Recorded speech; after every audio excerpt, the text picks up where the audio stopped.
ఇక్కడికి వచ్చి నన్ను సాగనంపుతానికి చూస్తున్నారా తల్లి? ఎంత ప్రేమమ్మా నా మీద మీకు. ఇంటికాడ బంధువుల్ని చుట్టాలని అంతా వదిలి నన్ను సాగనంపడానికి వచ్చారు మీరంతాను. మరి మీకు ఏదైనా వరగా నేను అని అమ్మవారు అనుకుని ఏ వరం ఇవ్వాలి, ఎవరికి ఇవ్వాలి చెప్పయ్యా. శ్రీమాత్రే నమః. ఆ వచ్చిన మహిళా భక్తులందరినీ చూసి అమ్మవారు, తల్లులారా మీకు ఏదైనా వరం ఇవ్వాలి అనుకుంటున్నాను, ఎవరికి ఇవ్వాలి, ఏం వరం ఇవ్వాలి అని అమ్మవారు ఆ వచ్చిన భక్త మా తల్లులందరినీ ఒక్కసారి కలయ చూస్తున్నారు. చూసి ఒక్కసారి అయిపోతుంది, 10 నిమిషాలు అయిపోతారు. చూసి అమ్మవారు ఆ వచ్చిన జనంలో ముత్తైదులందరినీ చూస్తుందట. చూసి ముత్తైదులందరినీ చూసి అమ్మా అని పిలుస్తుందట అమ్మవారు. అమ్మలారా, నేను అత్తవారింటికి వెళ్ళిపోతున్నానని బాధతో మీరంతా వచ్చి నన్ను సాగనంపుతున్నారు. మరి ఇలాంటి సమయంలో మీకు ఏదైనా వరం ఇవ్వాలి కదా నేను అని చెప్పి అనుకుని అంటుందట, ఓయి ముత్తవదులారా, నిండు 100 ఏళ్లు పసుపు కుంకాలతో వర్దెల్లండి తల్లి అని ముత్తైదులందరికీ వరం ఇస్తుందట ఆ తల్లి. ఇచ్చిన తర్వాత రెండో వరం ఇవ్వాలి, ఎవరికి ఇవ్వాలి, ఏ వరం ఇవ్వాలి. మళ్ళీ ఆ జనంలో ఉన్న ఆడవారందరినీ కలయి తిరుగుతూ చూస్తుందట అమ్మవారు.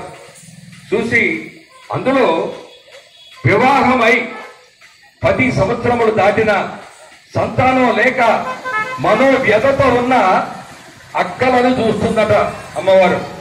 అక్కలారా, వివాహమై 10 సంవత్సరములైన సంతానము లేక ఇరుగు పొరుగు వారి సూటిపోటి మాటలతో ఎంతో మనోవ్యధను అనుభవిస్తున్న మీకు ఒక చక్కని వరమిస్తానమ్మా అని చెప్పి అమ్మవారు అంటుందట, అక్కలారా శీఘ్రమే సంతాన ప్రాప్తిరస్తు మీ అందరికీ, సంతానం లేని వారికి అని సంతాన వరం ఇస్తున్నారు తల్లి. దేవతలు ఎప్పుడు కూడా 2 వరాలు ఇచ్చి ఊరుకోరటండి, 3వ వరం కూడా ఇవ్వాలి, కోరుకోవాలి. కానీ ఇక్కడ కోరకనే ఇచ్చేది అమ్మవారు. భక్తులు కోరకుండా వరాలు ఇస్తుంది తల్లి. ఇక్కడ 3వ వరం ఎవరికి ఇవ్వాలి, ఏ వరం ఇవ్వాలి. మళ్ళీ ఆ జన సమూహాన్ని ఒక్కసారి కలయిదిరి చూస్తుందట. ఆ జనంలో యుక్త వయసు వచ్చి కూడా వివాహాలు కాక, ఎన్ని సంబంధాలు వచ్చినా పెళ్లిళ్లు కుదరక ఎంతో మనోవ్యతతో ఉన్న చెల్లెళ్లను చూస్తుందట.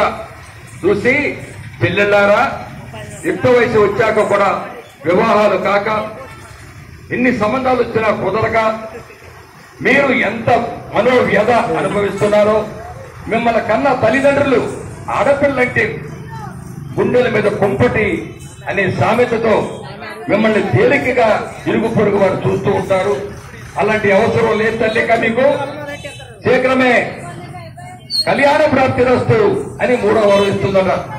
ఇలాంటి ముత్తడైన 3 వరాలు మీరు అందుకోవాలి అంటే 15వ తారీఖు ఆదివారం ఉదయం 6-7 గంటల మధ్య ఈ అమ్మవారిని సాగనంపే కార్యక్రమానికి గ్రామంలో ఉన్న భక్తవతాలు, మీ ఇంటికి వచ్చిన ఆడపడుతున్న పంతులు అందరూ కూడా వచ్చి అమ్మవారిని సాగనంపే కార్యక్రమానికి మనంతా నాంది పలుకుదాం, అమ్మవారి ఆశీస్సులు అందుకుందాం. మరి ఇప్పుడు చక్కని గరగ నృత్య ప్రదర్శన జరుగుతుంది. అంతా మంచి కళాకారులు వచ్చారు, తాసాలు వాయించే కళాకారులు.